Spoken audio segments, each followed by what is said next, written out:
You, brethren, you know the house of Stephanas, that it is the first fruits of Achaia, in that they have addicted themselves to the ministry of the saints. Verse 16, that you submit yourself unto trust and to everyone that helpeth with us in language. So, purihin po ang Diyos sa mga salitang ating binasa. Tayo po manalangin. Salamat ang Diyos sa mga ito. Sa pagkakataon na kami po narito upang kami aming sapahin, purihin at bigyan ng parangal sa banal ng pangalan. Tawa po Diyos, ano po ang nakita niyong karunihan sa aming mga puso. Ay tawa po Diyos, pagkalisin mo kami. Tawa sa mga hadlang, tawa ng kaaway. Ay tawa ito po hindi po makahadlang para kami po ay makapag-focus sa pag-aaral. Tawa po ang banal ng Espiritu ang magturo po sa bawat sa amin na maunawa namin ang mensahe na nais po iparating sa bawat anak ng ulan. At po ito Diyos, dalangin namin sa pangalan ni Jesus. Amen. Amen. Okay, so ngayon mga kapatid, ay reading po natin ang ating mga puso, ating Biblia, kung pagkakaw natin. Ayun, so, ang pamagat ng ating pag-aralan ngayong umaga ay nandun din po sa ating binasang verse. Ang pamagat po ay addicted themselves to the ministry. Yung nakarinig na ba kayo ng addict? Word na addict. Iba-iba yung addict ko. Pero dito, no, sabi doon, addicted themselves to the ministry.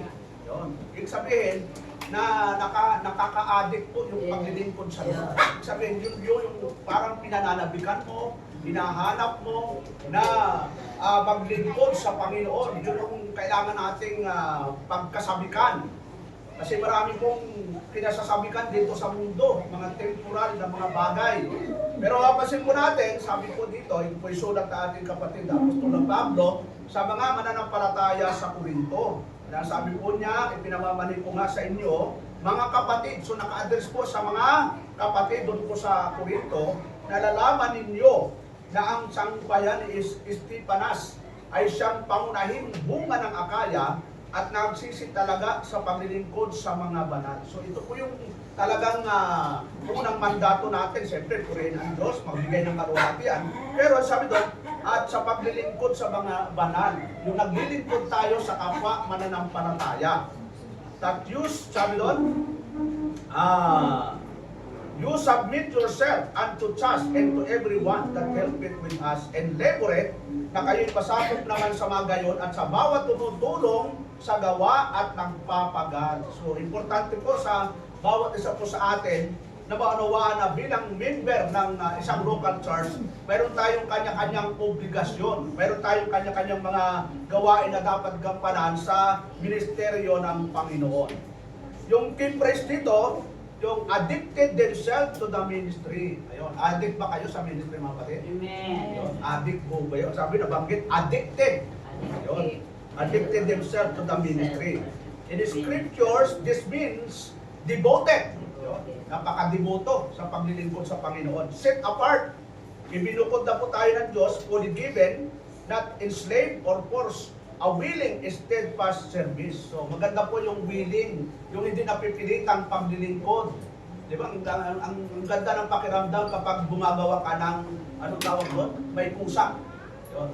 Kasi kapag napuwersa ka, parang kahit yung mga bata, kahit pag pinerso mo yan, wala sa loob. Parang ano yan parang nagtatrabaho lang pero masama ang loob. Kahit isang pinggan lang hugasan yan, magdadabong kasi mawawala sa kalooban. Pero pag yan ay voluntary, masaya, ay kahit pa ilang hugasan yan, talagang maghuhugas yan. So, dito sa 1 Corinthians, tignan natin verse 6, chapter 6, verse 12, all things are lawful unto me, but all things are not expedient. All things are lawful for me, but I will not be brought under the power of any. Ang lahat ng mga bagay sa akin ay matuwid, ngunit hindi ang lahat ay nararapat. Ang lahat ng mga bagay sa akin ay matuwid, ngunit hindi ako pasasakop sa kapangyarihan anuman.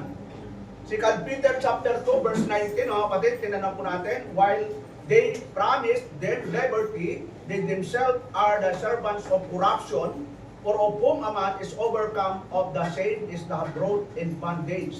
So nakita natin, dalawa pong klase ng tinatawag na addicted, no? Addicted in the ministry, addicted in the worldly. Yun. Saan po kayo doon, mga kapatid? Addicted in the ministry, addicted in the worldly. Ministry. Amen! Yes. Dapat addicted in the ministry. Okay. So tingnan natin yung worldly addiction. Yan. Makikita natin ngayon kung sino pa yung mga worldly addiction dito. Yun. Pag sinabing addiction, a bondage, any habit, desire, or practice that masters you. Yun. Master mo na pala ito. At inuulit-ulit mo nang gawin. Yun. Parang sa'yo, okay lang. Kasi na-practice mo na eh. Controls your will. Yun, nakokontrol na yung gusto mo. It replaces God's authority. So yung ginagawa mo, sa halip na sundin mo yung gusto ng Panginoon, ginagawin mo yan dahil nasanay ka nang gawin yung mga bagay na yon. And brings you into slavery to sin. Yun. Nangyayari to, pag ginawa mo na, pasunod-sunod, naaalipin ka na nung kasalanan na ginagawa mo. Or worldly lust. It is not just physical habit, but spiritual bondage. Naalipin ka na nung ginagawa mo. Okay lang kung naalipan ka nung tinatawag na addicted in the ministry, pero yung worldly addicted, napakahirap po yun. Addiction being brought under power or enslaved. It begins with lust. Yun. Nagsisimula ito sa pagnanasa. Yun. Dinidesire mo pa lang. Tapos, grows into habit. Lumalaki ito at kinakasanayan mo. Araw-araw, ginagawa mo na. And ends in bondage. Wala akong tayong magagawa doon. Pag nakasanayan mo na, wala akong pwedeng magbago sa atin yan, kundi ang Panginoon lang. Amen.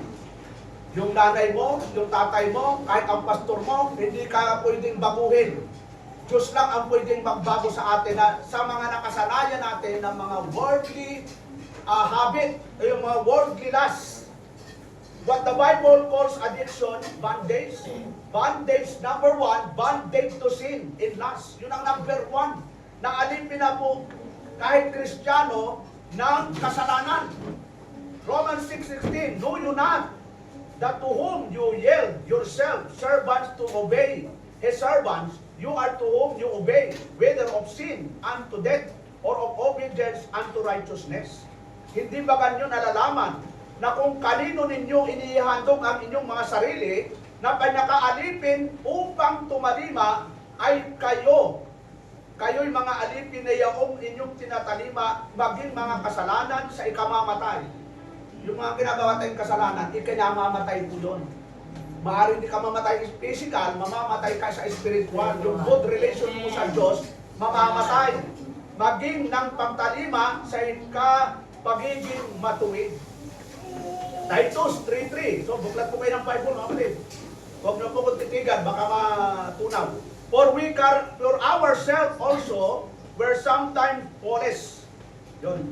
Dati pa, sinasabi ng Apostol Pablo, dati ito tayo. Nung hindi pa tayo Kristiyano, hindi tayo mananampalataya, sabi doon, for we ourselves also were sometimes foolish, disobedient, deceived, serving diverse lusts, and pleasures, living in malice, in envy, hateful, and hating one another.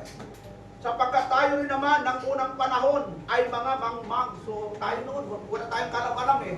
Hindi natin alam yung sovereignty of God. Yun, hindi natin alam yung 5 bases of salvation. Hindi natin alam yung purpose of the gospel. Hindi natin alam yung counsel of God. Kasi nga, hindi, mangmang pa tayo noon, unbeliever pa tayo. Hindi pa tayo born again during the time.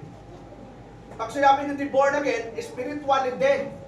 Kahit pangaralan ka, hindi mo tatanggapin yon kasi foolishness sa iyo. Foolishness sa atin dati yon, nung hindi pa tayo born again. Sabi doon, sapagkat tayo rin naman, nung unang panahon, ay mga mangmang, mga suwail. Mga suwail. Ano ba? Mga nadaya na nagsisipaglingkod sa sari-saring masamang pita at kalayawan. Ayun, yun yung dating ginagawa natin mga kapatid. Tayo ay naglilingkod sa sari-saring masasamang pita at kalayawan. Sino nakaranas po ng sari-saring pita? Siyempre, number one po ako yun. Yung kalayawan, sino po nakaranas ng kalayawan? Ako rin po yun. Kayo hindi nakaranas? Parang hindi nyo naranasan yung kalayawan. Kasi ka po, high school pa lang ako, independent na po ako eh. Yung from high school, wala nang nagkocontrol na magulang. Bahala na kung anong gagawin. Nakaw dito, nakaw doon. Kasi manok, dinanakaw namin. Yung mga tanim na kamote, So walang nagko-control eh. So dati ginagawa natin yun mga kapatid, kung tayo po hindi born again, ito po yung ginagawa natin, yung masamang pita at kalayawan. Ano ba? Nangamumuhay sa masasamang akala at kapanagilian. Yun. Di ba tayo noon, mapagbintang, mapaghinala. Yun. Ay si ano may kasama, siguro sila na. Magkasama lang yun. Pero naghihinala ka na, huwag tayo mag-ganon mga kapatid. Tayo mga Kristiyano, di na dapat iisip tayo ng mga masama sa kapwa natin. May proseso naman dyan para makumpirma mo ang gagawin mo. Kung talagang gusto mo makumpirma kung anong relasyon nila, anong gagawin mo mga kapatid? Para makumpirma ang relasyon nila, anong gagawin mo? Kausapin mo siya ng sarili na. Pastor, ano bang relasyon mo kay brother? Eh, brother lang. Kala mo, nag-iisip ka pa ng masama porque palagi magkasama kami ni brother. Sino ba talaga sa inyo, pastor?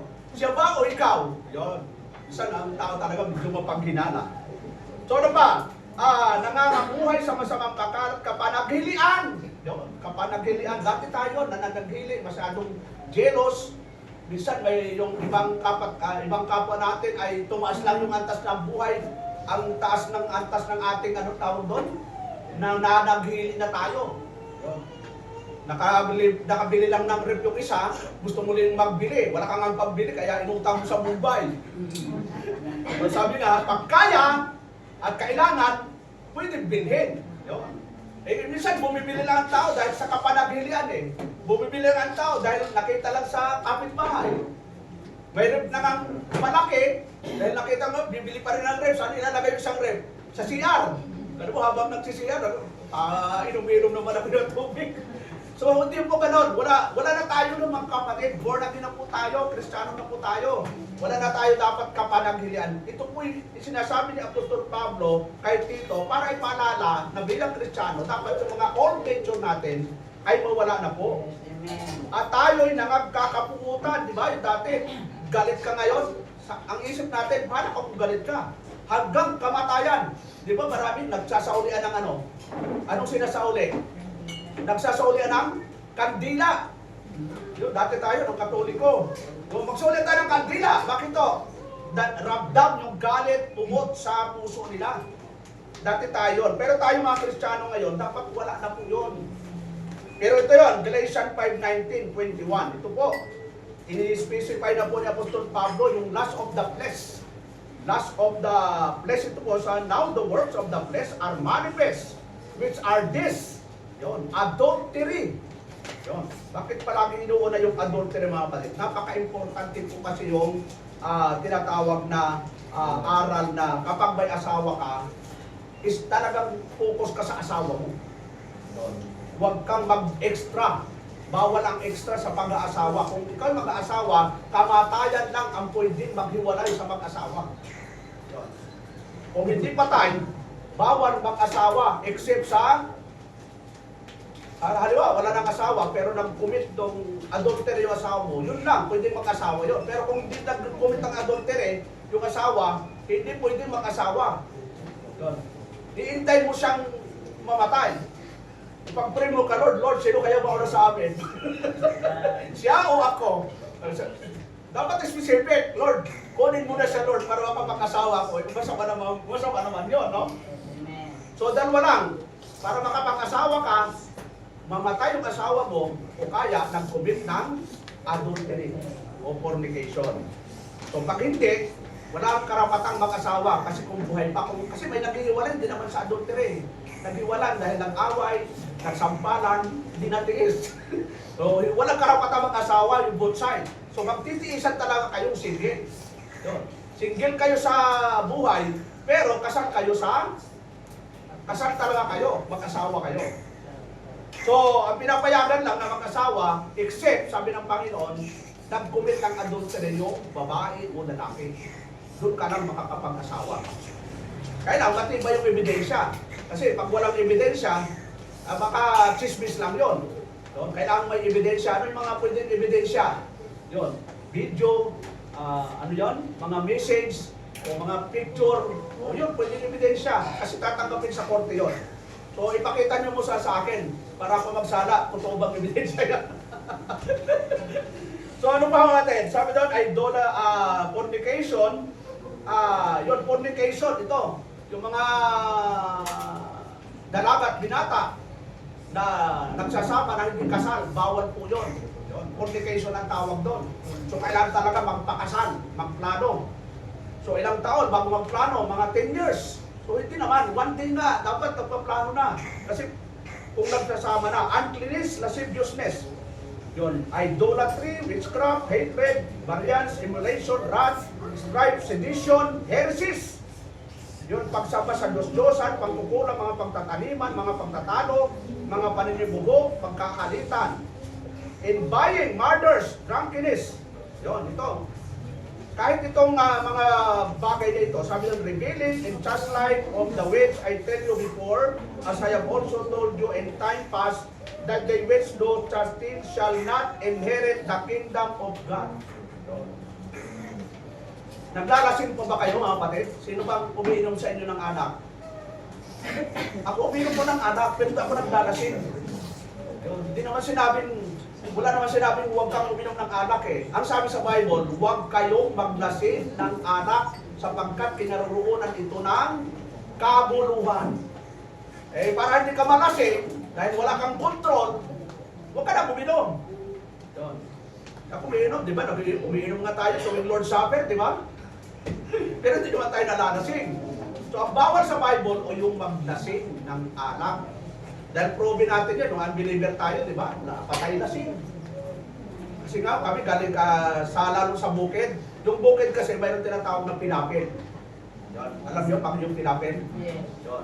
Yung pagitan ng bawat ano yun. Kung paglasing, naglalakad, hindi ho sa pilapid nag-ano brad eh. Magakbang doon sa kanal. Bawat kanal. Kasi may pilapid ito, may kanal po dito. So pag ako'y lasing, mas marami pa ang bagsak sa kanal kaysa doon sa pilapid. Kasi siyempre yung asbang ng lasing talagang bumikinding eh. So pag lasing, sabi nga, kinaroroonan ng maraming kabuluhan at marami nag-aaway dahil yung asawa ay dumating na lasing. Siyempre, nawawala po yan. Ano? Yung nung binata kami, tinuturuan kami kung paano lumakas ang loob. Lalo na sa pangliligaw, lumalakas ang loob paglasing.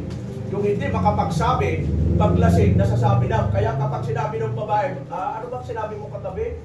Wala naman ko sinabi. Pero nasabi yon dahil sa lasing. Pag kinumpronta nun ng babae, hindi na masabi, wala nang lakas ang loob. Pero hindi po nararapat sa isang Kristiyano ang maglasing. At saka hindi naman kailangan uminom, lalo na in the public. Sa Europe, sa Amerika, karaniwang uminom sila pagkatapos kumain. Kasi maganda rin daw sa tiyan. Sabi ni Apostol Pablo kay Timoteo, uminom ka rin ng kaunting, anong kaunti ba? Alak. Sapagkat maganda sa iyo, sapagkat ikaw ay sinisikmura. So may reason para uminom. Sinisikmura. Ay ang Pilipino, pag uminom brad, naninikmura. hindi sinisikmura ang Pilipino eh. Inom lang inom, pero hindi sinisikmura. Pagka nalasing, anong nangyayari? Naninikmura. So, sabi po doon, drunkenness, revelings. So, yun, ang lust of the flesh. So, tingnan po natin, gawa na natin ito during the time na hindi pa tayo Kristiyano. At dapat hindi na natin ginagawa ito ngayong tayo mananampalataya na. Kasi, wala nang pagkakaiba tayo noon at saka ngayon. Ay, bakit ka pa nandito? Di ba? Pagpaalam ka na, pastor, di ko na kaya. Kasi gusto ko lang magpakalasing. Gusto ko lang maging makamundo. O hindi, mas at least maliwanag. At least sasabihin ko mga kapatid, nagpaalam na po si brother at saka si sister. Kasi babalik na po siya sa sanlibutan. At least maliwanag, di ba? Kasi naman, nakikita ko ikaw, nagsisimba ka dito, tapos kung anong ginagawa mo, di kapulaan po ng iglesia po yun. Ano pupulaan? Siyempre, ang Panginoon, Panginoon church, at siyempre, tatanong, sino bang pastor mo? Sino bang nagtuturo sa'yo? Hindi ko ba nakikinig sa preaching ni pastor tuwing linggo? So, talagang babalikan ka talaga. 2 Timothy 2:6, and that they may recover themselves out of the snare of the devil. Yun, the snare of the devil, mga kapatid. Kasi namin, snare of the devil, ito yung tinatawag na silok ng diablo. Yun. Sinong nakarinig sa inyo yung silo? Saan na ginagamit yung mga silo? Yung sa gubat. Yung, halimbawa, may mga tawag doon, yung manok na maliit, ang tawag doon? Yung, ha? Labuyong. Yun, yung maliit na manok. Labuyong, siling labuyong. Yung maliit na manok yun eh. Pinanguhuli namin yun sa gubat. O kaya yung mga baboy ramo. Ginagawa namin ng silo yun. So, ang diablo pala ay may ginagawang silo din. Yun. Para tayo ay masilo. Sabi doon sa 26, at sila'y makawala sa silo ng diablo na bumihag sa kanila ayon sa kanyang kalooban. Yun. Gusto ng kalaban na masilo tayo. Sino gustong siluin? Tayo mga Kristiyano, mananampalataya. Kaya sabi ni Apostle Paul sa 1 John 2, 15-16, love not the world, neither the things that are in the world. If any man love the world, the love of the Father is not in him. Huwag niyong ibigin ang sanlibutan, di ang mga bagay na nasa sanlibutan. Kung ang sino man ay umiibig sa sanlibutan, ay wala sa kanya ang pag-ibig ng Ama. Yun, nakakatakot ito no?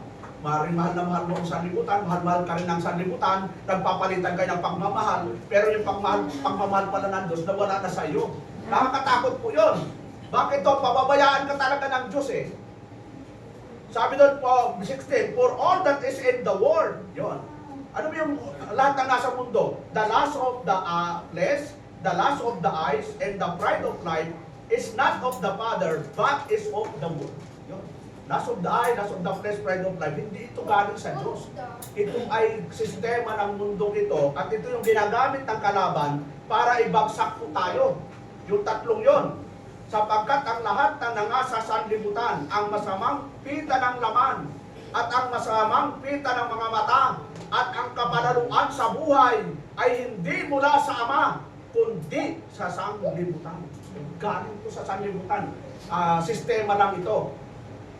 Kaya sabi ni Apostol na Pablo, di ba? Do not conform in this world. Huwag kayong makiayon sa mundong ito, kundi mag-iba na kayo ng pag-iisip. Yun. Bilang Kristiyano, dapat iba na yung pag-iisip natin. Huwag tayong makisabay sa agos. Hindi porke ginagawa ng mundo, gagawin din natin. Alam mong ito'y kapapahamak natin eh. So, mabuti pa kayong hipon. Sino nakakita na ng hipon, mga kapatid? Ano nakita nyo? Buhay pa tayo na hipon? Wala kayo nakita ang buhay? So, punta kayo sa mga ilog. Yung hipon, kung titingnan nyo, kalalo na pagtagbulan, lalo na pag malakas ang agos, sinasalumat nila ang agos. Hindi sila sumasabay sa agos.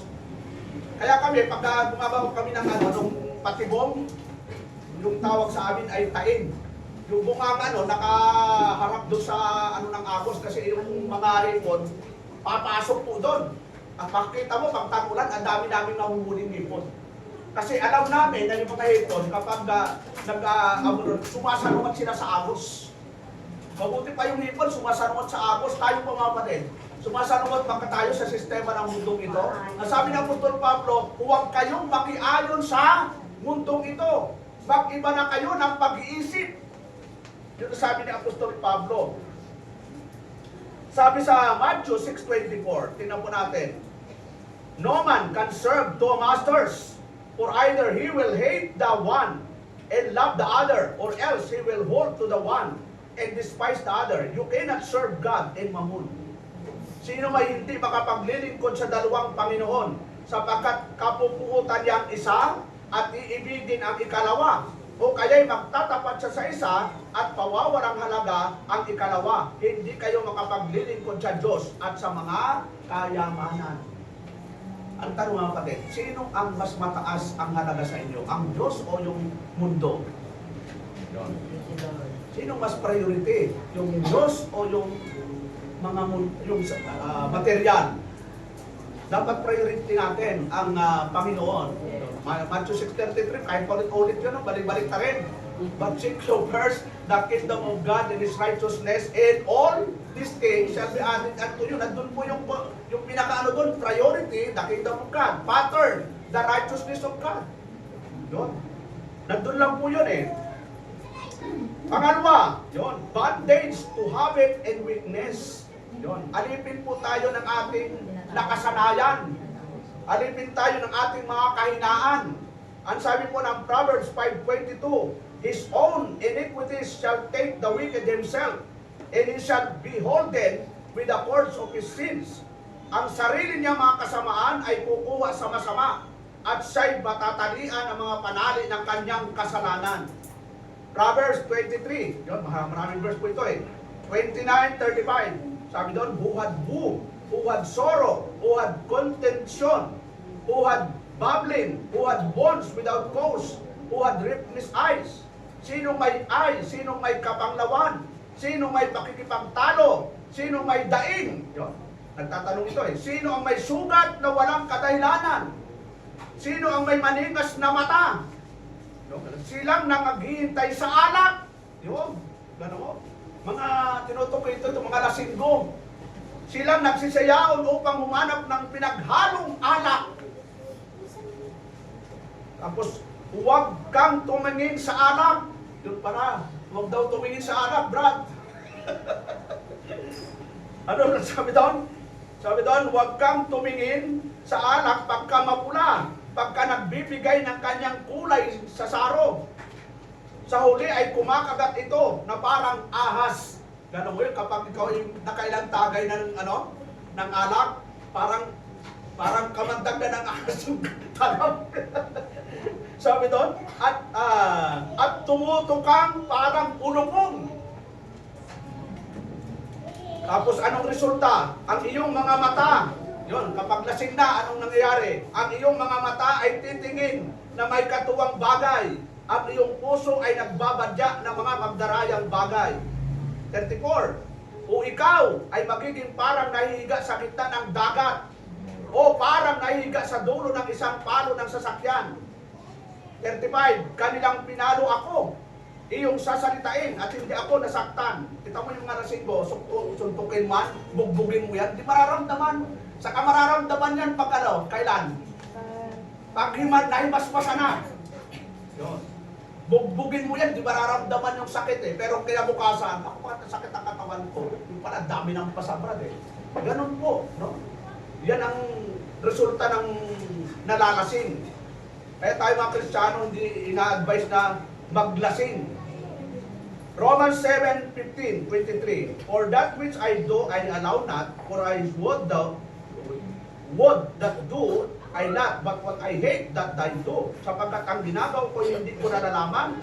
Sapagkat ang hindi ko ibig, ang ginagawa ko. Datapat ang kinapuputan ko, yaon ang ginagawa ko. Weakness kasi natin yon. Meron pa tayong tinatawag na lust of the eye, lust of the flesh, pride of life. Pero dapat tayo ang nagpo-control.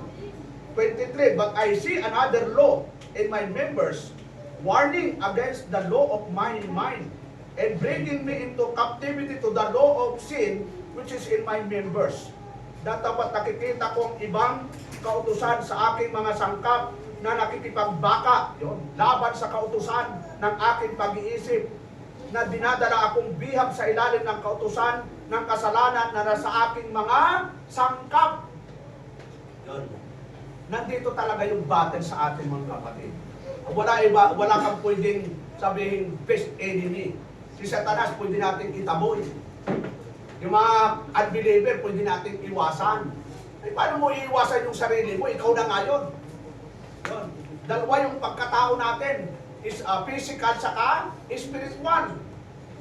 Ang sabi ng Diyos ay huwag kakalimutan ang gawain ng Panginoon, pero sabi ng laman mo, pwede naman kalimutan. Naunawaan ka naman ng Diyos. Naunawaan ka naman ng pastor. Pero anong sabi daw, huwag kakalimutan. Huwag kalimutang magbasa. Pero sabi ng laman mo, huwag na. Pwede naman. Matulog ka na lang. Yung dalawang naglalaban talaga eh. Huwag ka na maglasing, sabi ng Bible, sabi ng laman mo, di masarap ang alak, kaunti lang naman. Eh, nung nakatigay, isang baso, anong kasunod na isang baso? Dalawa. Nung mga nakadalwa, anong kasunod, Brad? Dalawa. Tatlo. Yung pag-uwi mo, na nung nalasing ka, ibang bahay ang napasukan mo. Patayin ka, nalasing na. So, Ito po, types of biblical bondage, yung addiction. Yung pag-usapan natin yung addiction, bodily, substance bondage. Yun. Na nagiging addict ang tao. Number 1, alcohol. Yun. Kaya di ba sa mga inuman, pagka nagpahinga ang mga kalalakihan, ano ang iniisip agad? Ano unang iniisip agad pag nagpahinga ang mga kalalakihan? Alcohol, tagay, labisa, buti. Yun, kasi na-addict na sa alcohol. Yun, ano pa? Drugs. Addict sa drugs. Ano pa nga naka-addict? Tobacco. Yun, kaya may mga tao talagang parang smoky mountain eh. Umuusok. Ano pa? Gluttony. Alam mo ba niya, nakasalanan din po pala yung sobrang kain. Yun. Addict sa kain, na pag nakakita ng pagkain, kain, kakakain pa ng kain ulit. Oras-oras kain. Kaya ang daming karamdaman. Wala akong namamatay sa pagpapasting. Pero ang daming namamatay sa sobrang kain. Ako, kaunti lang akong kumakain eh. Minsan, isang beses na lang sa isang linggo. sa isang araw po. Pero ang ganda po ng pakiramdam po mga kapatid eh. Kung sa, yun, tuturo natin yung fasting. Para na tayo sabay-sabay na mag-fasting. So ano pa yun? Yung gluttony, excess food, yun. Excess food. Ano yung excess food? Yung sobrang, yung tirang pagkain. Sa ibang bansa, talagang pag nagluto sila, tama lang talaga. Hindi sila nag-i-exist ng pagkain. Kasi pag nilagay mo sa ref, hindi na presyon eh. Magandang kainin talaga pagka luto mo, kakain agad. Magtira man, kaunti. Drinks. Ayun. Yung drinks natin, yung kasama yung mga alcohol, siyempre yung soft drinks. Yung dami soft drinks natin. No? Pero yung soft drink kasi medyo may side effect din sa katawan yan eh. Maganda sa sunod, dala na lang po kayo ng juice. Yun. Kung na-soft drink kasi ang soft drinks, ginagamit yan sa panglinis sa mga aksidente. Pwede rin gamitin yan sa panglinis sa CR. Kasi mayroong ano tayo, ariyan, tawag doon yung, anong content yan, Brad? Matindi ang anong yan, yung soft drinks. So, nandyan na yan eh. Inumin na lang natin. So, saka sa pag nag-aral po kayo ng health, number 1 pinagbabawal, soft drinks. Soft drinks po talaga. Sabi doon sa 1 Corinthians chapter 6 verse 19 to 20, what? Know you not that your body is the temple of the Holy Ghost, which is in you, which you have of God, and you are not your own? Hindi ba kanyo nalalaman na ang inyong katawan ay templo ng Espiritu Santo na nasa inyo na tinanggap ninyo sa Diyos at hindi kayo sa inyong sarili? For you are bought with a price, therefore glorify God in your body and in your spirit which are God. Sapagkat kayo binili sa halaga, luwalatin na ninyo ng inyong katawan ang Diyos. Eh paano natin malululati ang Diyos kung ang nilalagay natin sa katawan natin ay puro lason? Di ba? Dapat puro healthy food. Puro organic food. Yun.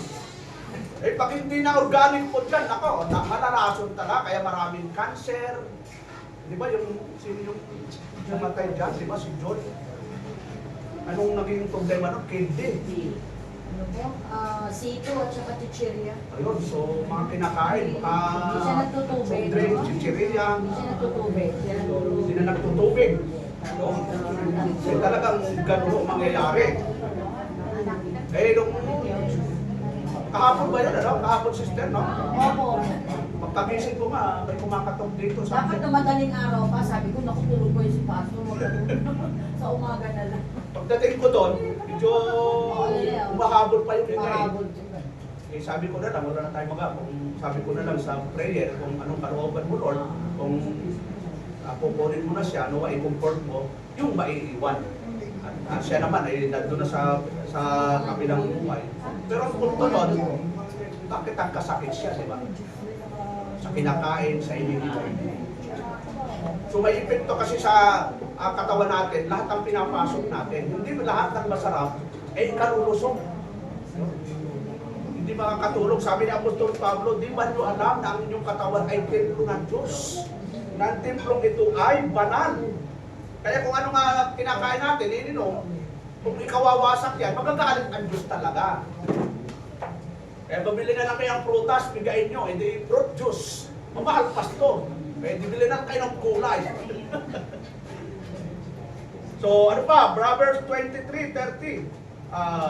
Sabi doon, be not among wine bibblers, among riotous eaters of flesh.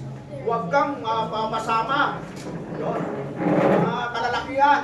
Sabi dito, huwag kang mapasama sa mga mapaglango. Yun. Huwag daw kayong makikihalubilo sa mga mapaglango, sa mga mayamong mga ngain ng karne. Sino yon? Mahilig sa pulutan. Alam mo yun, no? Mapaglango, may mga taong mahilig sa anak, mabilis pa magpulutan. Yun. Wala na yung pulutan, marami pang inumin. So tayong Kristiyano, wala na dito, tapos na tayo doon, graduate na po tayo doon. Sabi doon, sapagkat ang mga maglalasing at ang mga mayamo ay darating sa karalitaan. Yun. Alam mo, ibibili na lang ng bigas, ibibili pa ng pulutan, ibibili pa ng gin. O, anong nangyari? Darating daw yung karalitaan sa mga maglalasing at ang antok ay magbibigay sa tao ng pagkapulubi. Alam mo? Magiging pulubi yung mga maglalasing. Yung maglalasing bang mayaman?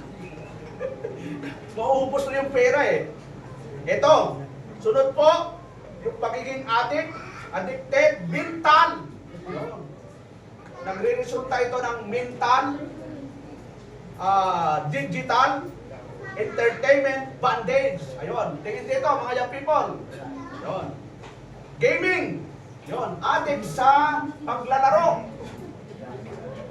O may mga matatanda ba addict sa paglalaro? Gaming, ano yung mga gaming? Gorbox. Ayun, Gorbox, Roblox, Haloblox, Monoblox. Kasi Boroblox eh. Ganun ba yun, ha? Gaming, Gorbox, Roblox, Mobile Legend, kasama pa na ito, Mobile Legend, social media. Ano yung mga social media mga kapatid? Addict sa social media. Facebook, Twitter, TikTok, ano pa? Yung bang nakatuon na yung oras mo doon, halos di ka na nakakaalis sa social media. Violent content, pornography. Yon. So, dapat yung mga pinapanood natin, walang violent. Kasi tayo yung Kristiyano na, mga mananampalataya, mga young people, o mga magulang, makinig din kayo. Kasi kayo po ang unang magtuturo sa mga anak natin. Na dapat yung mga nilalaro ng mga anak natin ay walang pagpatay, walang violente, walang distraction. Ay di ba yung Gorbox? Eh puro pagpatay yun eh. So, yung Roblox, Mobile Legends, puro ito pagpatay. Tapos nilalaro ninyo. Ako never ako naglaro niyan sa tanang buhay ko. Kasi kala mo, Kristiyano ka tapos magpo-promote ka ng pagpatay, eh di nasa isip ko, okay lang magpumatay. Everything we see and everything we hear, it affects our mind. Social media. Yun. Ilang oras po kayo naka-focus sa Facebook. Pero sa Bible, di ka ba lang kayo nagbabasa? Di ba? Ilang oras kayo nakatutok sa... O, teka, tingin kayo dito ate. O, ito ang Facebook. Ito yung Bible. Ilang oras po kayo nakababad sa Facebook? Aminin. Wala nang umamin, pero sa realidad ho, katotohanan na napakahabang oras natin sa social media, pero yung buksan ang Biblia, wala na tayong panahon. Tapos sasabihin natin, mahal natin ang Diyos, nasaan ang katuwiran yung mga kapatid. Tapos pag may problema, saan ka tatawag? Kapag may problema, Lord, kahabangan mo ako, Lord, ang dami kong bayaran. Pero sabihin ng Panginoon, unahin mo siya. Hindi natin inuuna. Pero pag may problema, doon ka tatawag. So, sabi doon, mental, digital, entertainment, bondage, naging alipin na po ang maraming Kristiyano. Kung natin pakialaman yung mga unbeliever. Dahil natural talagang gagawin nila yon. Pero tayo mga mananampalataya, mga kapatid, dapat ito ay mabalansin natin. Hindi naman masama ang social media. Maganda nga ito, gamitin natin sa kabutihan eh. Pero kung gagamitin natin ito para malayo sa Diyos, itigil mo na. Kahit nabubuhay naman ang tao, walang social media eh. Nabubuhay ang tao, walang cellphone. Di ba? Kung itong social media ito ay na sasagasaan yung ating kalusugan.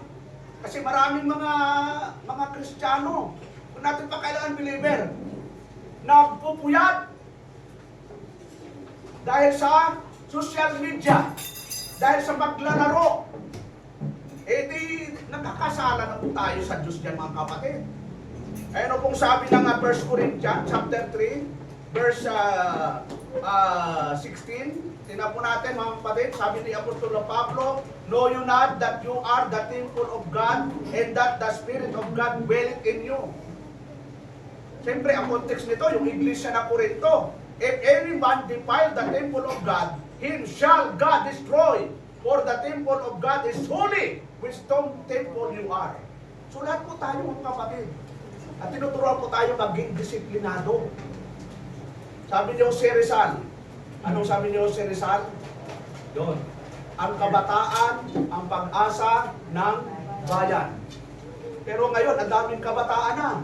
Di ba? Nagbabarilan, nagsasaksakan, ano pa? Ano mo yan? Sa kapanood ng Gorbax. Doon. Ginagaya tuloy yung mga napapanood. Ano pa mga kapatid? Mahaba po ito. Sabi ng Philippians 4:8. Yun. Lalo na po yung tinatawag na pornography. Yun, ingatan po natin yung mga anak natin. Kaya bata pa lang, natututo ng Yun, may mga kabataan nang rape. Yun, rape na. 10 years old, di-rape yung kanyang kaklasmate. Bakit to? Sa kapanonood ng pornography. Yun, ingatan natin yung mga anak natin, baka napindot niya yung anong tawag dumrad. May site po sa social media na pag napindot, for adopt only, ay napanood tong mga bata, ginaya. Yun. So, delikado po mga kapatid. Kaya tayong mga magulang naman, kahit i-guide natin yung mga anak natin sa tama. Kapag naglalaro sila, titingnan natin ano ba yung nilalaro nila. Baka ito yung patungo na sa hindi maganda. Sabi doon sa Philippians 4:8, "Finally, brethren, whatsoever things are true," dapat tutok lang. "Whatsoever things are honest, whatsoever things are just, whatsoever things are pure, whatsoever things are lovely, whatsoever things are of good report, if there be any virtue, if there be any praise, think on these things." Ang iisipin palagi ay puro kabutihan, tama, katotohanan. O yung mga young people, nakakailang oras kayo maglaro? O tingin dito, lahat ng young people, ilang oras kayo nakakapaglaro? Pastor, 1 hour, minimum. Maximum, 12 hours, gano'n. Ubus ang oras. Makikita mo, minsan di na makainom. Yung mga naglalaro, tingin dito, hindi na kayo makainom. Hindi na kayo hindi na makakain. Hindi na makatulog. Hindi na hindi na makaaral. O galing sa magulang yan, ha? Lahat ay magkakasakit kayo kasi minsan pinipigil nyo yung pag-ihi. Bakit? Hindi pwedeng i-stop now.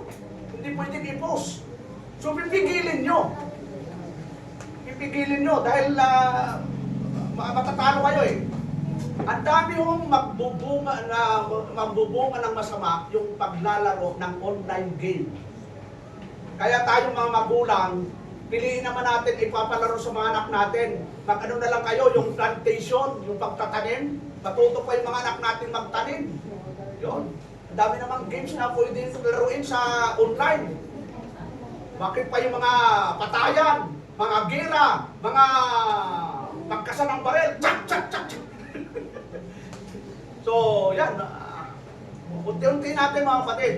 Para kasi yung surrounding natin, yung mundo, gano'n na nga nangyayari, sasabayan pa natin. tayong mga Kristiyano, dapat tayo ay maging aware sa trap ng kalaban.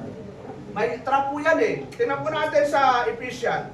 Akala lang natin yung diablo ay wala siyang mga pakana o yung trap o yung bitag. Ang daming bitag na ginagawa ng kalaban. Dapat aware po tayo. Ephesians 6:11. Ang sabi po ni Apostol ng Pablo, put on the whole armor of God that you may be able to stand against the wiles of the devil. May wiles of the devil. Ang tawag doon, laban sa mga lalang ng diablo.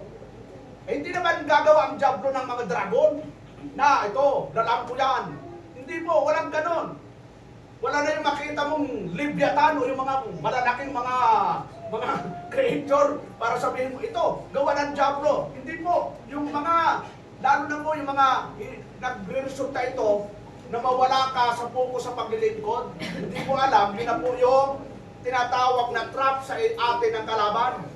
Ang sabi po ni Apostol Pablo sa 12, nakagbihis kayo ng buong kagayakan ng Diyos upang kayo'y magsitibay laban sa mga lalang ng diablo.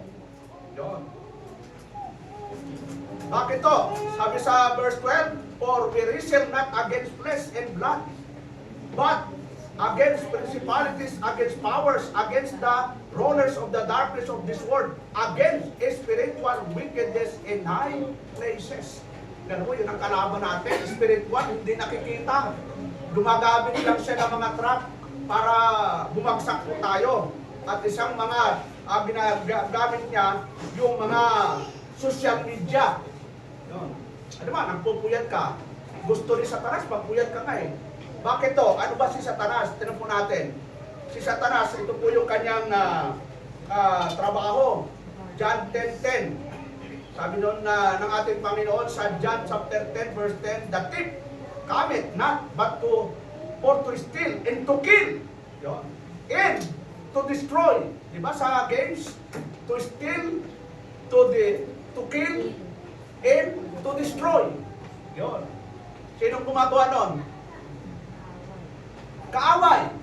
Tapos gagayahin natin. Hindi tayo naging alipin na ng kaaway natin. Sa halip na maging alipin tayo ng Diyos. Sa ano pa rin po, sa John 8:44. Tingnan natin mga kapatid. John 8:44. Sabi po dito, you are of your father the devil, and the lust of your father you will do. He was a murderer from the beginning, and I was not in the truth, because there is no truth in him. When he speaketh a lie, he speaketh of his own, for he is a liar and the father of it. So yung diablo, murderer, liar. Yun yung kanyang katangian. Sinungaling, talagang ipapatikin lang sa'yo, nagiging masaya ka, pero nagre-resulta pala ito sa'yo na mawawala ka na sa focus. Sunod po mga kapatid. Dito po sa Psalms 101 verse 3. Sabi doon, I will set no wicked thing before my eyes. I hate the work of them that turn aside. It shall not cleave to me. Hindi ako maglalagay ng hamak na bagay sa harap ng aking mga mata. Yun ang gayahin natin mga kapatid. Huwag tayong maglagay ng trap ng kalaban para yung mata natin ay mag-focus doon. Iiwas natin yung mga mata sa mga gawa ng kaaway. Sabi dito, no? It shall not cleave to me. Hindi ako maglalagay ng hamak na bagay sa harap ng aking mga mata. Aking ipagtanim ang gawa nilang disya, hindi kakapit sa akin. Ibig sabihin, ikaw yung magkukontrol, ikaw yung iiwas. Kasi yung mga temptation, yung mga tukso, hindi naman iiwas sa'yo yan eh. Talagang ikaw, kahit saan ka, susundan ka niyan. Pero tayo po, may tinatawag pong self-control. Ang sabi po sa Ephesians 5:15-16, say then, you walk circumspectly, not as fools, but as wise. Mag-ingat na kayong lubos kung paano kayo lumalakad. Huwag gaya ng mga mangmang, kundi gaya ng marurunong. Ay tayo, ano bang ibinigay ng Espiritu ng Diyos sa atin mga kapatid? Hindi naman kamangmangan eh. Tingnan natin kung ano ibinigay ng Diyos sa atin na Espiritu. Dito po sa 2 Timothy chapter 1 verse 7, may ibinigay ko ang Diyos sa atin eh. Sabi po ni Apostol Pablo kay Timoteo, "For God had not given us the spirit of fear, but of power and of love and a sound mind." Yun ay binigay sa atin. Sa Tagalog, sapagkat hindi tayo binigyan ng Diyos ng espiritu ng katakutan. So huwag kang matakot. Wala dapat kinatatakutan tayo kundi ang Diyos lang. Ano? Pangalawa, hindi kundi ng kapangyarihan ng pag-ibig at ng kahusayan. So by sound mind tayo, tamang pag-iisip. Ito bang ginagawa ko, tama o mali? Kasi kung wala kang desisyon, ma-desisyon na yung na tama o mali, baka may problema. Baka may problema sa kaisipan mo. Kasi ang binigyan na tayo ng Diyos ng alin po, sound mind, tamang pag-iisip. Kaya makapag-desisyon ka, itong ginagawa ko, mali ito eh. Kasi sabi ng Biblia, may nanliligaw sa akin unbeliever, sabi sa Bible, huwag ako makipamatok sa hindi ka pananampalataya. So, ikaw mismo makakapag-decide na mali. Inalo ka na uminom ng alak. Ako, hindi ako, baka malasing ako, sabi ng Bible, huwag maglasing ng alak. Baka sabihin mo, sabi ni Pastor, hindi ako nagsabi, binabasa ko lang. Yun. Baka ako sabihin mo, kasalanan ni Pastor, kaya hindi ako nakainom eh. Ako pa ang binagbintangan ko eh. So kung kaya niyong kontrolin ang sarili niyo, mag-inom kayo, personal lang, huwag niyang public. Di ba? Kung kayo yung gusto matulog, o pagkakatong kumain, gusto niyong minom, hindi naman bawal yun, personal lang yun. Eh pati inom kayo in the public pa. Hindi naman tayo unbeliever. Unbeliever, natural na gagawin nila yon. Pero Kristiyano na po tayo. So, ano po mga kapatid? Sabi po dito, heart and soul. Yon. Mag-ingat kayong lubos kung paano kayo lumalakad. Huwag gaya ng mga mangmang, kundi kaya na marunong. Na inyong samantalahin ang panahon sapagkat ang mga araw ay masasama. Sa palagay nyo, araw-araw ba may masama mga kapatid? Nakakasiguro ba kayo na panglabas? Hindi lalapit sa inyo yung masama at saksakin na lang kayo? Hindi mangyari yun. Di ba, naaralan nyo sa Alabang, yung isang jeep, may pumasok, pinagsisipa yung estudyante, tapos pinagsisipa din yung matanda. Hindi mo alam, pagsakay ng jeep, baka pabayaan ka ng Panginoon, dahil nakasaway ka, pababayaan ka talaga ng Panginoon. Pero kung matapat tayo sa Panginoon, di ba sabi ng Panginoon, hindi ko kayong iiwanan, hindi ko kayo pababayaan. Protektado tayo ng Diyos. Basta masunurin tayo sa Diyos kahit saan tayo pupunta. Iingatan tayo ng Panginoon. Eh kung pasaway ka, baka gamitin pa ng Diyos. Sige, sipain mo yan, bugbugin mo yan, pasawayan. Baka, di ba yung bayang Israel mga kapatid? Nung naging masaway sila sa Diyos, ginagamit ang Diyos yung kalaban para parusahan yung bayang Israel na sumusuway sa Kanya. O huwag namang ganun mangyari sa atin na ayaw mo sumunod sa Diyos, paglabas mo, nag-aabang na pala, pinadala ng Panginoon para saktan tayo.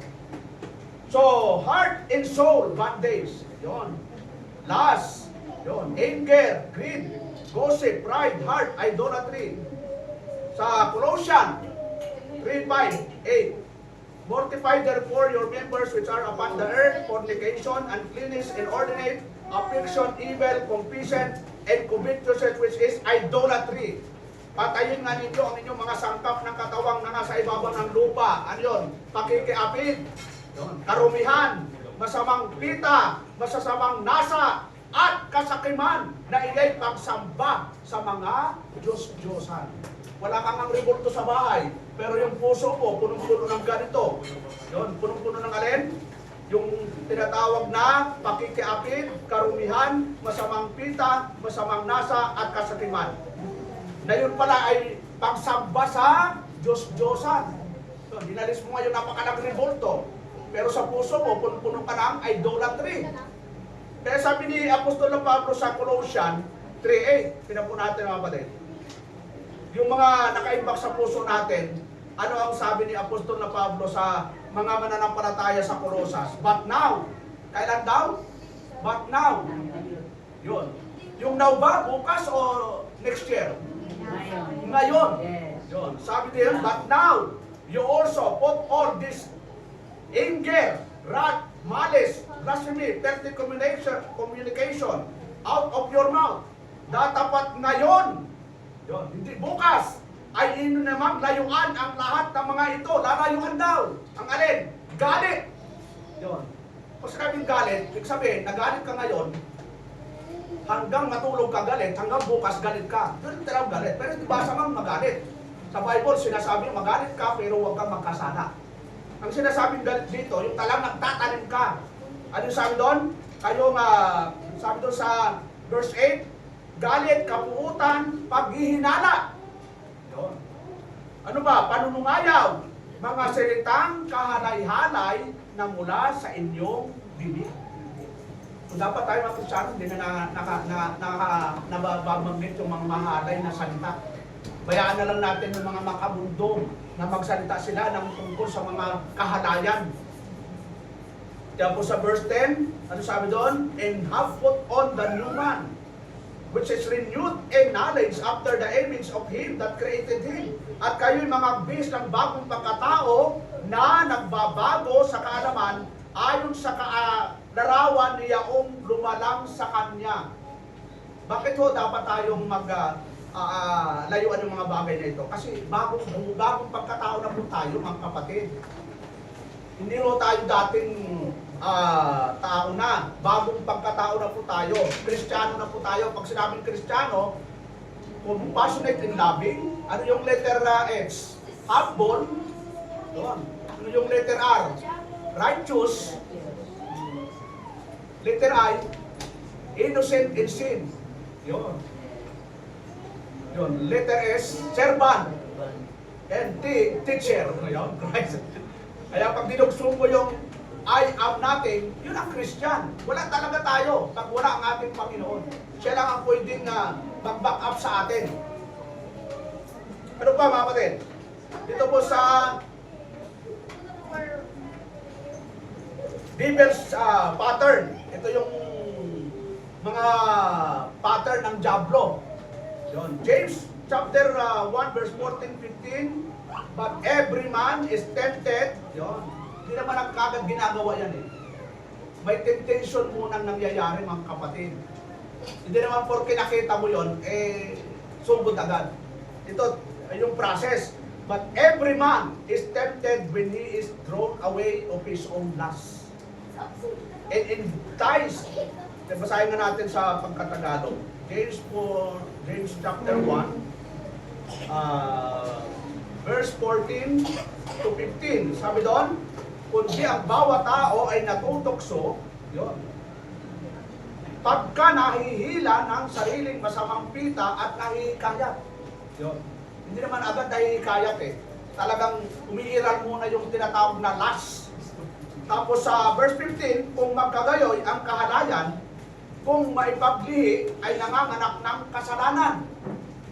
At ang kasalanan, pagka malaki, abay lumalaki pala yung kasalanan, ay namumunga ng kamatayan. Kaya maraming Kristiyano, wala na sa paglilingkod kasi maraming klaseng kamatayan. Physical, spiritual, yung tinatawag na fellowship, namatay na sa fellowship. At maraming kapatiran, namatay na sa fellowship. Kita mo si Adan, nung nakasala sila sa Diyos, anong unang namatay sa kanila? Yung fellowship nila sa Diyos. Pinalayas na sila sa Garden of Eden kaya naghirap na ang buhay nila. Kaya maraming mga Kristiyano, kala nila, pag nawala sila sa Panginoon, aalwan ang buhay nila. Hindi nila alam, magiging miserable ang buhay nila. Napakaganda po ang nasa Panginoon, payapa ang buhay mo. Panatag ang buhay mo na matutulong ka, Lord. Ikaw na pong bahala kung magigising ako, salamat. Kung hindi naman, salamat din. Bakit o? Kapag hindi ka na kasi nasa piling ka na ng Panginoon, pag nagising ka naman, salamat Lord, at magpapagamit pa ako sa iyo. Amen. Oh. Yun na talaga prayer ko bago matulog.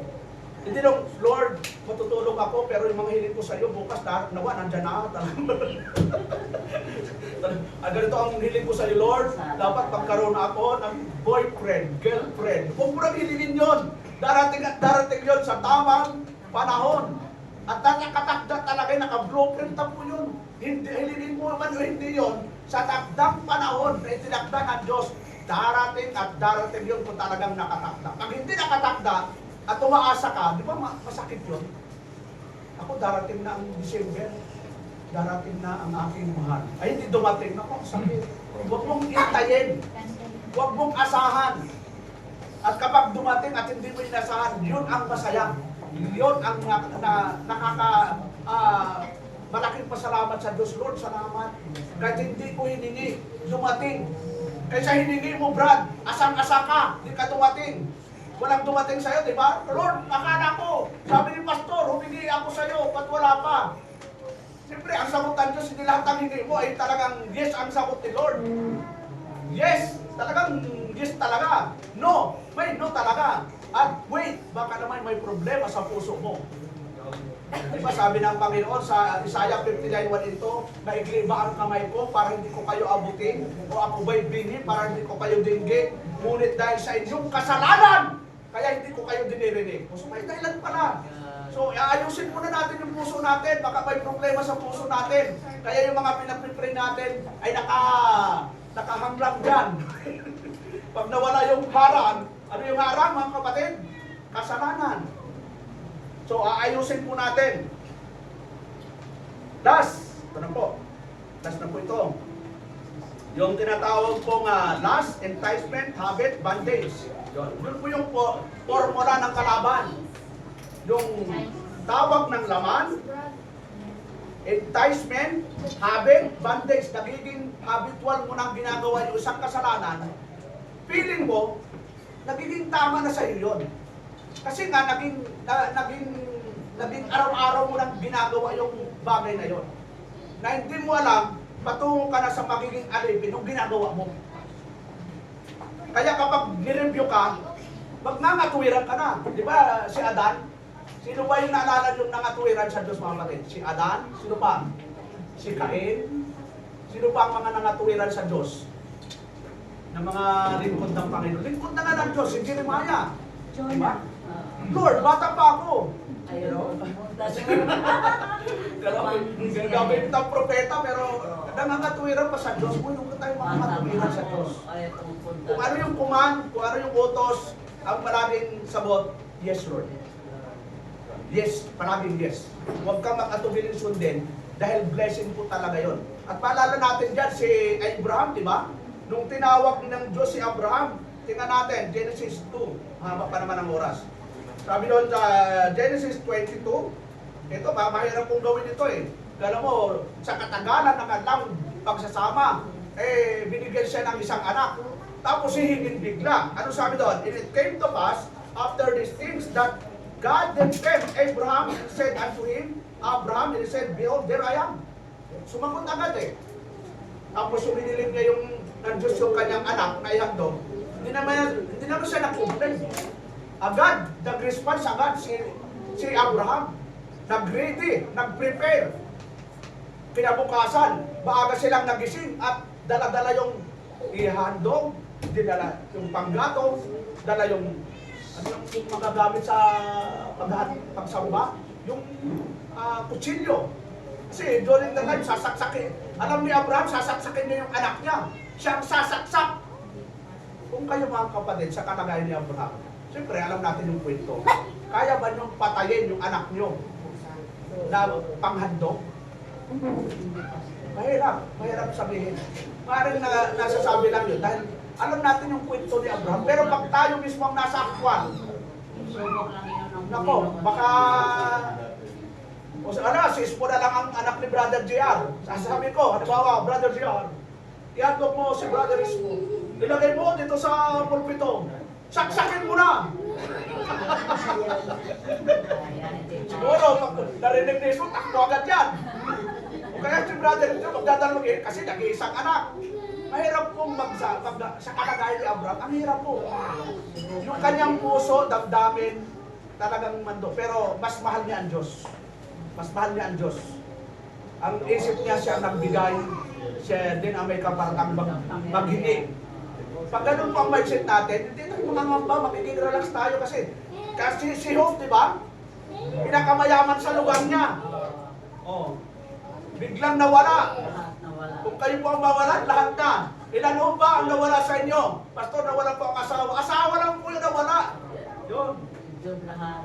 Anak, nawala. Si Job nawala ng lahat ng ari-arian, bahay, anak. Ilan po yung anak nawala sa kanya? 10. Hindi yung isang nawala, napakarami. Pero, makita natin yung response ni Job, hubat akong isinilang, hubat din akong alis, purihin ang Diyos. So yung paglilingkod mga kapatid, dapat maging ano tayo, yung katulad po sa ating binasa kanina, na maging addict tayo, saan tayo magiging addict? Sa ministry. Yun. Ulitin nga natin yung ating teksto. Sa 1 Corinthians, dito tayo magtatapos. 1 Corinthians chapter 16, verse 15 to 16. I beseech you, brethren, you know the house of Stephanas, that it is the first fruit of Achaia, and that they have addicted themselves to the ministry of the saints. Verse 16, that you submit yourself unto trust and to everyone that helpeth with us and laboreth. So, encourage natin mga kapatid. Hindi natin alam ang panahon. Hindi natin alam ang buhay. Maaaring ako ang mauna, mauna ka. So, sabi nga ng Panginoon, Matthew 6:34, huwag mong ikabahala yung araw ng bukas. Bayaan mong araw na ito sa kanyang alalahanin. Pag natulog po kayo, huwag mo nang isipin yung bukas. Kasi matutulog ka nga eh. Kaya nga hindi ka makatulog dahil sa iniisip mo pa yung bukas eh. Hindi pa nga dumarating bukas, mabubuti kung may bukas ka pa. Ano yung kanta? May bukas pa. Anong kasunod?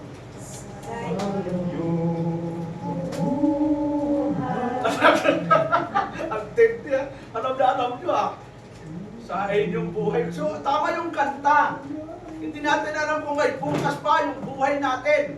Kaya importante sa araw na ito, ibigay natin ang the best na paglilingkod sa Diyos. Hindi nung, ay pastor, hindi mo na ako tatalo. Pastor, hindi mo na ako magbabasa. Lahat mayroon kang justification eh. Pero pag nagka-problema, pastor, ipag-pray mo ako. Lord, maawa ka. Yun, nagpapakaawa ka sa Panginoon. Nung sinasabi ng Diyos na, dumalo ka, manalangin ka, magbasa ka, ang dami mong dahilan. Wala pa tayo pwedeng idahilan sa Diyos, mga kapatid. Lahat ng ating ginagawa, lahat ng kilos at galaw mo, lahat ng nasa iyo, binibigyan tayo ng Panginoon. Yung makatulog ka nga ng mahimbing, blessing ng Panginoon yan eh. Nang nagising ka, blessing ng Panginoon. May isain ka, blessing yan. Nakakabayad ka ng mga Judith, kahit medyo, ano yun? Kahit medyo as soon as possible na talaga, nandiyan na yung mamumutol eh. Pero makabayad ka pa rin. Blessing po yun. So, ang response natin mga kapatid, gayahin natin itong sinasabi ni Apostol na Pablo, na addicted in the ministry. Ibig sabihin, hinahanap-hanap mo yung paglilingkod sa Panginoon. Nang walang reservation, walang anumang complaint sa buhay. So yan lang po, kapatid, sa umagang ito, tayo po'y tumayo at tayo po'y manalangin. Salamat po Diyos sa pagsabihan sa ibiyaya, salamat po Diyos sa mga salitang amin na pag-aralan. Kanawa, nagsilbing challenge po sa amin na magpatuloy na mag-lingkod sa iyo. Nawa po sa lahat pong narito sa face-to-face, paunahan mo kami, at sa lahat po sa nakajoin sa Google Meet, nawa i-print po sa aming puso ng simpalugan. Salamat po Diyos, at mula ito'y nadalangin namin sa pangalan ni Jesus. Amen. Brother Rick.